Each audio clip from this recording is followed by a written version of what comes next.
Now the formulae that we derived in last two lectures are these. Let me write them first, and there is some discussion that we should be doing about those formulae. Okay, if you have a raised to n u of n, and if you take a z transform, the answer is z upon z minus a with a condition that is ROC, and ROC is mod z greater than mod a.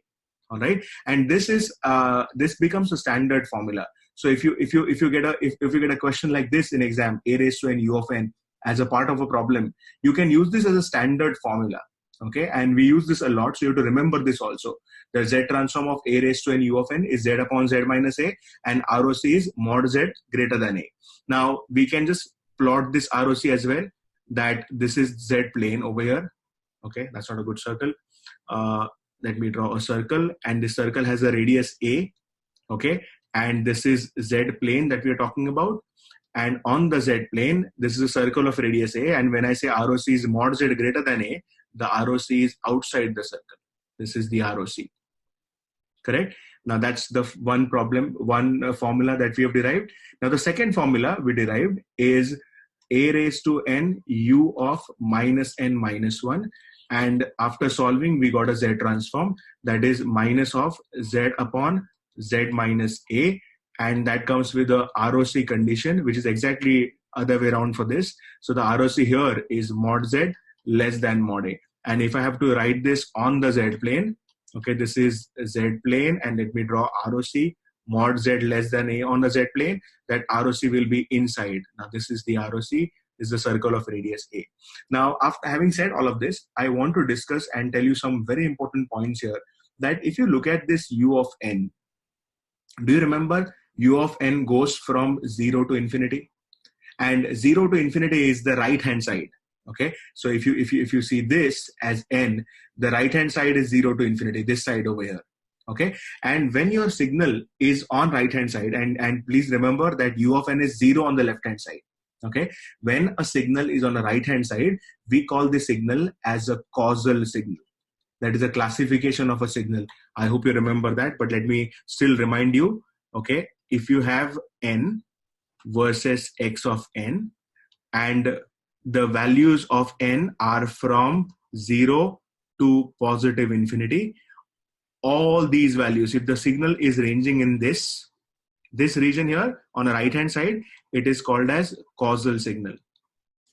Okay, and if the signal is from n is equal to minus 1 to minus infinity, if it is ranging in this region, okay, this has to be exact the other way around, right? If this is causal, then we call this as anti-causal.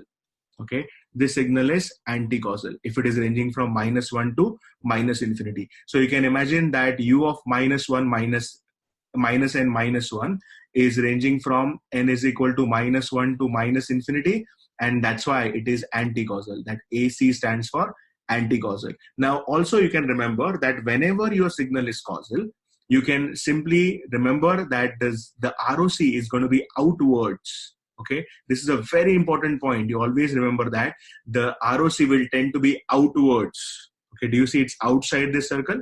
And whenever your signal is anti-causal, the ROC will always be inwards. Okay, so now that this point is very important. Remember this, and now we can use these as a standard formula. Let me give you an example. Supposing if I give you, for example, if I give you x of n is equal to 2 raised to n u of n, and the question is find z transform. Okay, in this case you need not use the main formula of z transform. You can rather use this formula here, the first formula, and directly write down the z transform. So I can say the z transform of x of n, okay, is equal to z upon z minus 2, and never forget to write down the ROC. And in this case the ROC is, do you see a raised to n is 2 raised to n? Okay, and a raised to n u of n has a z transform z upon z minus a. So 2 raised to n u of n will have z transform z upon z minus 2, right? And the ROC is going to be, now here the ROC is z is greater than 2. So in this case it's going to be ROC mod z greater than 2. Okay, so this is a circle of radius 2. This is a circle, assume this is a circle, and it's of radius 2. This radius is 2 here. okay, and the ROC is greater than 2. Greater than 2 is definitely going to be outside the circle. And once you shade it, you can just call it as a ROC. Okay, so I just wanted to show you how I use these formulae. If it would have been U of minus n minus 1 here, I would have used the second formula. And just see, first and second, they both are very similar. The only thing is like, okay, what is the difference between the first formula and second formula? The first formula is the causal.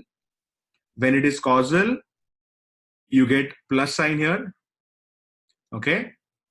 And you get ROC as outwards. You get greater than over here. You have to remember these things.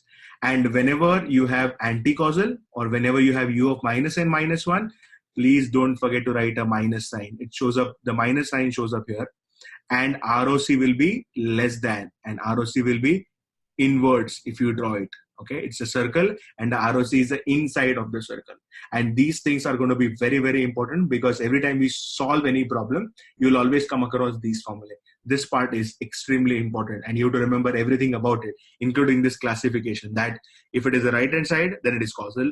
It is from minus 1 to minus infinity, then it is anti-causal. And I forgot to mention one more thing. Let me write down real quick over here, that if the signal is on both sides, it is on the partially on the right hand side and partly on the left hand side. Now we call the signal as both sided signal. Okay, BS stands for both sided signal.